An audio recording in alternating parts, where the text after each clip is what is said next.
প্রিয় দর্শক, নির্বাচন নিয়ে যত আলোচনা হচ্ছে এবং সরকারের বিভিন্ন কর্মকাণ্ডেও যেন মনে হচ্ছে তারা নির্বাচনের জন্য এক ধরনের প্রস্তুতি নিচ্ছেন এবং সেই প্রস্তুতির একটা অংশ হিসাবে তারা এরই মধ্যে দেশের বিভিন্ন জেলায় ডিসি পদে নতুন নতুন লোককে নিয়োগ করতেছে।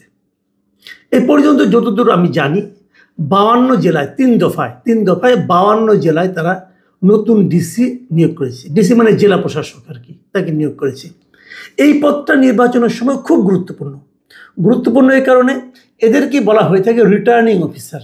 মানে একটা জেলায় যতগুলি নির্বাচন হবে, যতগুলি উপজেলা অথবা আসনে নির্বাচন হবে, সেই নির্বাচনের ফলগুলো রিটার্নিং অফিসারই কিন্তু ফলটা ঘোষণা করবে একভাবে। এটি হলো রিটার্নিং অফিসার পদটা খুবই গুরুত্বপূর্ণ। এমনকি অনেকে এমনও বলে থাকেন যে তাদের উপরে নির্ভর করে যে নির্বাচনটা কেমন হচ্ছে বা কেমন না হচ্ছে। এই হলো গিয়ে বেসিক কথা, ডিসিদের ভূমিকা।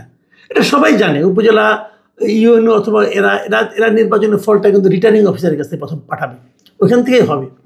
তো এই যে গুরুত্বপূর্ণ পদ, এই পদে নতুন নিয়োগ হয়েছে।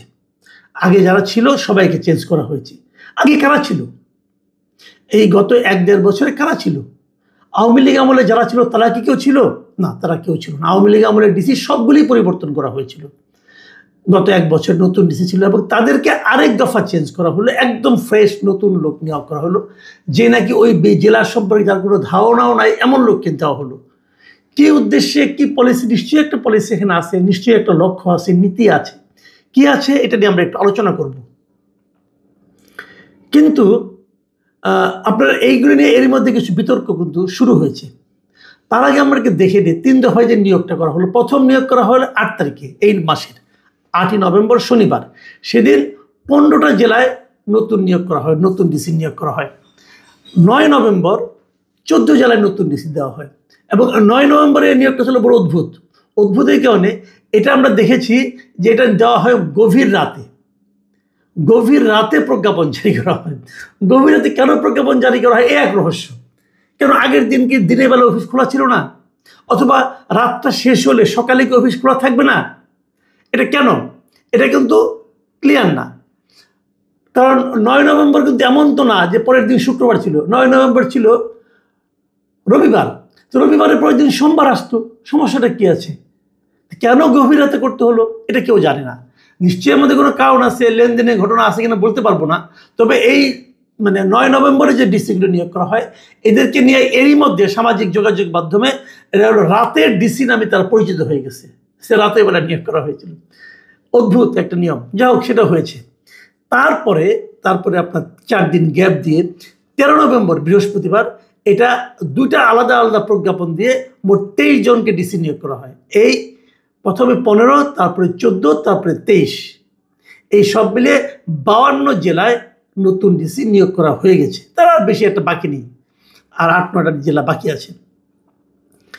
এখন এই 52 জেলায় কাদেরকে ডিসি নিয়োগ করা হলো, এটা নিয়ে একটু ঘাটাঘাটি করলে যারা করেছেন এবং আমি নিজেও কিছুটা করেছি, দেখেছি এখানে অনেক লোক আছেন যারা নাকি বেসিক্যালি কখনোই মাঠ প্রশাসনের কাজ করেননি। এটি কীভাবে সম্ভব? সাধারণত ডিসি হন কারা? ডেপুটি সেক্রেটারি পদের লোকেরা ডিসি হন, বিশেষ ক্ষেত্রে জয়েন্ট সেক্রেটারি হন। তো মাঠ পর্যায়ে কাজ না করে তারা ডেপুটি সেক্রেটারি হলো কী করে? হ্যাঁ, হয়েছে একটা কারণে, সেটা আমি বলি। সেটা হলো গিয়ে এবার এই অর্থনৈতিক ক্যাডার যেটা আছে, এই ক্যাডারটাকে প্রশাসন ক্যাডারের সঙ্গে একীভূত করা হয়েছে। এই যে একীভূত করা হয়েছে, করার কারণে তারা এখন প্রশাসন ক্যাডারের লোক হয়ে গেছে। এই অর্থনৈতিক ক্যাডারের লোকেরা কিন্তু কখনো মাঠ প্রশাসনে বা এর আগে কোনো নির্বাচনী প্রচারণে কাজ করে না, নির্বাচনী কাজে কাজ করেনি। এদের ম্যাক্সিমাম 2-1 ব্যতিক্রম থাকতেও পারে। তো এরা যেহেতু একীভূত হওয়ার পরে সবাই প্রশাসন ক্যাডারে হয়ে গেছে, এদেরকেই বেশি নিয়োগ করা হয়েছে। কেন? এর একটা কারণ আছে, কিন্তু এর পেছনে কারণটা হলো সরকার এবার একটা নিয়ম করেছিল যে 2024, 2018 এবং 2014 এই 3টা নির্বাচন, যে 3টা নির্বাচনই খুবই ফল্টি নির্বাচন ছিল বলে আমরা সবাই জানি। 2014তে তো অর্ধেক আসলে নির্বাচনই হয় নাই, 2018তে রাতের ভোট হয়ে গেছিল এবং 2024-এ আমি আর ডামি নির্বাচন হয়েছে। এই 3 নির্বাচনে যারা ডিসি হিসেবে কাজ করেছে এবং মাঠ পর্যায়ে কাজ করেছে এবং নির্বাচনী কাজে যারা জড়িত ছিল, একটা সহজ নিয়ম করা হয়েছিল যে এদের কাউকে এবার নির্বাচনী কাজে জড়িত রাখা হবে না। শুনতে ভালো শোনা যায়, তাই তো এরা তো খারাপ নির্বাচন পরিচালনা করেছে, তো এদেরকে আগে রাখবো না, এদের সবাইকে বাদ দেওয়া হয়েছে। এখন বাদ দিলে পরে লোক তো কমে যাচ্ছে, তখন ওই প্রশাসন ক্যাডারের সঙ্গে একীভূত হওয়া যে অর্থনৈতিক ক্যাডার, সেখান থেকে লোকজনকে নেওয়া হয়েছে। প্রবলেমটা হয়েছে কি, এদের তো মাঠ পর্যায়ে কাজ করার অভিজ্ঞতা নাই। এদের মধ্যে অনেকে নতুন ডিসি হয়েছেন, তাদের এর আগে কোনো এই ধরনের এক্সপিরিয়েন্স নাই। তাহলে তারা এখানে এসে কি করবেন? তারা কি ভালো করতে পারবেন?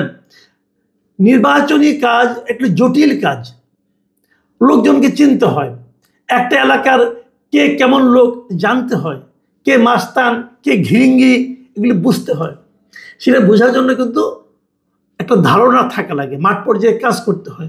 প্রশাসন ক্যাডারে কি হয়, এরা সাধারণত কিন্তু উপজেলা নির্বাহী কর্মকর্তা থাকে, অথবা এসি ল্যান্ড হয় অনেকে, ম্যাজিস্ট্রেট হিসেবে এখানে কিন্তু এইভাবে ধীরে ধীরে ধীরে ধীরে তারা কিন্তু উপরের দিকে ওঠে। তাদের কিন্তু মাঠ পর্যায়ে কাজ করার একটা অভিজ্ঞতা আছে। এখন মাঠ পর্যায়ে কাজ করার যেন অভিজ্ঞতা নাই, তেমন লোককে যদি আপনি ডিসি বানিয়ে দেন, উনি যে কী করবেন? উনি যে কিন্তু একটা ঝামেলায় পড়ে যাবেন, থতমত খেয়ে যাবেন, বুঝতে পারবেন না। হয়তো অন্য লোকের সাহায্য নেবেন, যার সাহায্য নেবেন সেই লোকটা যদি সৎ না হয়, তাহলে কিন্তু একটা ডিজাস্টার হয়ে যাবে। তো এই রিস্কটা তারা নিল যে কারণে, সে কারণটা খুব ভালো কারণ ছিল। আসেন একটু আলোচনা করি। কারণটা কি? কারণটা হলো এরা আওয়ামী লীগের নির্বাচন করেছে, অতএব খারাপ।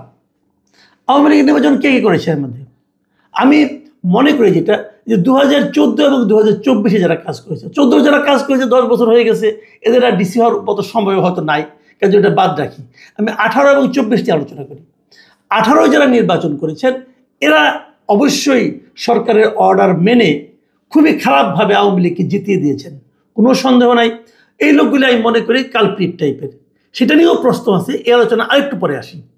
আর 2024 যে নির্বাচনটা হয়েছে, এটা তো খুব স্মুথ নির্বাচন হয়েছে, কারণ এখানে তো কোনো বিরোধী দলই ছিল না।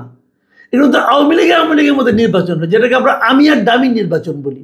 তো আমি আর ডামির নির্বাচনে ডিসি দিয়ে তো তেমন কিছু করণীয় নাই, দুই পক্ষই তো আওয়ামী লীগ, কাজে এখানে আওয়ামী লীগের পক্ষে তাদের পক্ষপাতের দেখানোর তো কোনো সুযোগই নাই।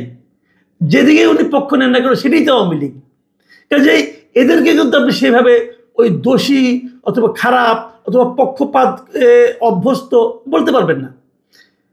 বিপরীত দিকে 2018 যেটা হয়েছিল, এটাকে আমি মনে করি তারা পক্ষপাত দুষ্ট ছিল।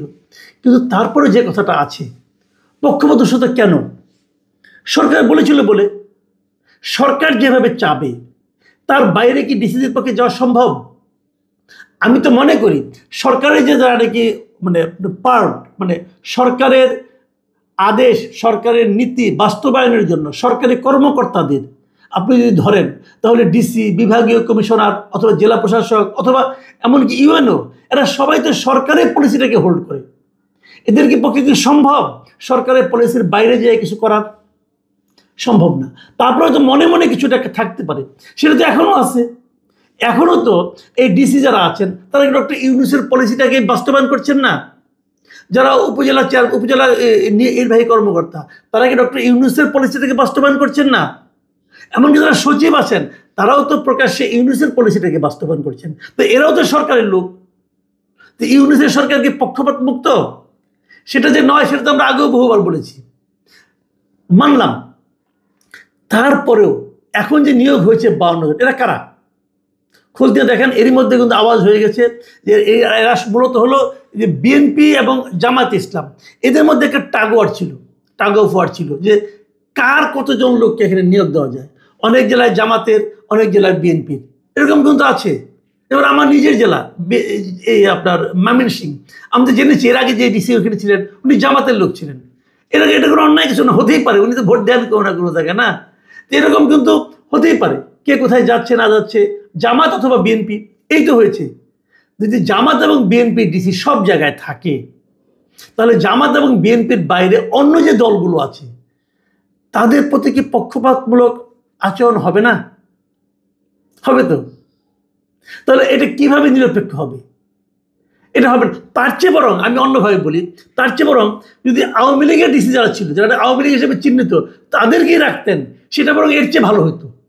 কারণটা কি? কারণটা আমি বলি, এবার 3 নির্বাচনে আওয়ামী লীগ নাই, তাহলে ওরা যদি পক্ষপাত আচরণ করতে চায় তাহলে কার প্রতি করবে? আওয়ামী লীগ তো নাই। এখন তৃতীয় একটা দল, যেমন বিশ্বকাপে খেলা হয় না, যেদিন মনে করেন আপনার ব্রাজিল এবং আর্জেন্টিনায় খেলা হয়, সেদিন রেফারি কি ব্রাজিল অথবা আর্জেন্টিনা থাকে? থাকে না। সেদিন তো ফ্রান্সের রেফারি থাকে, অথবা যুক্তরাষ্ট্রের রেফারি থাকে, অথবা ইংল্যান্ডের রেফারি থাকে, অথবা স্পেনের থাকে, মানে তৃতীয় একটা দেশের থাকে। আমি যদি ডিসির যে পোস্টটা, সেটা রিটার্নিং অফিসার হিসাবে যদি আমি মনে করি রেফারির কাজ, তাহলে তো মানে বিএনপি এবং জামাতের বাইরের একজনকে ডিসি রাখা উচিত ছিল, তো সেটা ভালো হতো। তো যদি আওয়ামী লীগ পন্থী আপনি মনে করেন, তো তাকেই রাখেন, তাহলে তো নির্বাচনটা ভালো হবে, নিরপেক্ষ হবে। কিন্তু এই সরকার তা করেনি। আর তারও চেয়ে বড় কথা, বেসিক যে কথাটা আমি বলতে চাচ্ছি, এই সরকারের কি কাজ ডিসি পরিবর্তন করার? উনি এক নির্বাচনের কথা বলেছেন, নির্বাচন হবে, নির্বাচনের তফসিল ঘোষণা করবে নির্বাচন কমিশন, নির্বাচনের তফসিল ঘোষণার পর প্রশাসনে কে কোথায় থাকবে না থাকবে এটা নির্ধারণ করবে নির্বাচন কমিশন। উনি যাকে বসালে পরে নির্বাচনটা সঠিক হবে, ভালো হবে, সেটাই তার করা উচিত। এবং আমি তো মনে করি যেই দিন তফসিল ঘোষণা হবে, তারপর এই নির্বাচন কমিশনের উচিত হবে সকল ডিসিকে আবার নতুন করে বদলি করা। সকল ডিসিকে সরকার যেভাবে সেট করবে, আপনি সেভাবে যদি করেন, তাহলে আপনার স্বাধীনতা থাকলো কোথায়? আমি আশা করব এই নির্বাচন কমিশন যদি প্রকৃতপক্ষেই একটা অবাধ, নিরপেক্ষ, সুষ্ঠু নির্বাচন করতে চান, তাহলে শিডিউল ঘোষণার পর এই সকল ডিসিকে আবার পরিবর্তন করুন। আপনাদের যেটা ভালো, আপনারা সবাই প্রশাসনের সঙ্গে ওনারা জড়িত ছিলেন, যিনি সিইসি উনি তো একজন সচিব ছিলেন, উনি জানেন, এবং উনি সেই হিসাবে যাকে আপনার নিরপেক্ষ মনে হয় তাকে আপনি নিয়োগ করেন, অথবা যাকে নিয়োগ করলে নির্বাচনটা সুষ্ঠু হবে, অবাধ হবে, নিরপেক্ষ হবে, তাকেই নিয়োগ করুন। নির্বাচনের জন্য যেই ডিসিগুলো নিয়োগ করা হয়েছে, এগুলি সবই মতলবী ডিসি। দু একজন ব্যতিক্রম থাকতে পারে, কিন্তু আমার বিবেচনায় ওই ব্যতিক্রম খুঁজতে যায় না, তাহলে আর পারবেন না। একদম রাফলি সব ডিসিকে প্রত্যাহার করে নিয়ে আসবেন এবং নতুন ডিসি নিয়োগ করবেন। আপনার জায়গায় মনে রাখবেন, যদি নির্বাচন ভালো না হয়, তাহলে কিন্তু নির্বাচন কমিশন আপনাকে লোকে দায়ী করবে।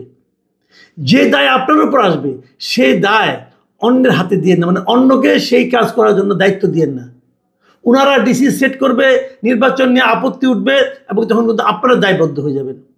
যেখানে জামাতের ডিসি আছে, তার ব্যাপারে বিএনপি অভিযোগ তুলবে। যেখানে বিএনপির ডিসি আছে, সেই জেলার ব্যাপারে জামাত অভিযোগ তুলবে। এই দায় আপনারা কেন নিবেন না? আপনাদের হাতে শিডিউল ঘোষণা করার পর পুরো দেশে প্রশাসনকে আপনাদের ঢেলে সাজানোর সম্পূর্ণ এখতিয়ার আছে। কেবল তাহলেই বুঝবো আপনারা একটা অবাধ ও সুষ্ঠু নির্বাচন করতে চাচ্ছেন। আমি কিন্তু যাচ্ছেন বলি নাই, চাচ্ছেন বলেছি, চাওয়া। এবং করার পর, করতে পারার পর তখন বলবো হ্যাঁ, আপনারা একটা ভালো নির্বাচন করতে হয়তো বা যাচ্ছেন।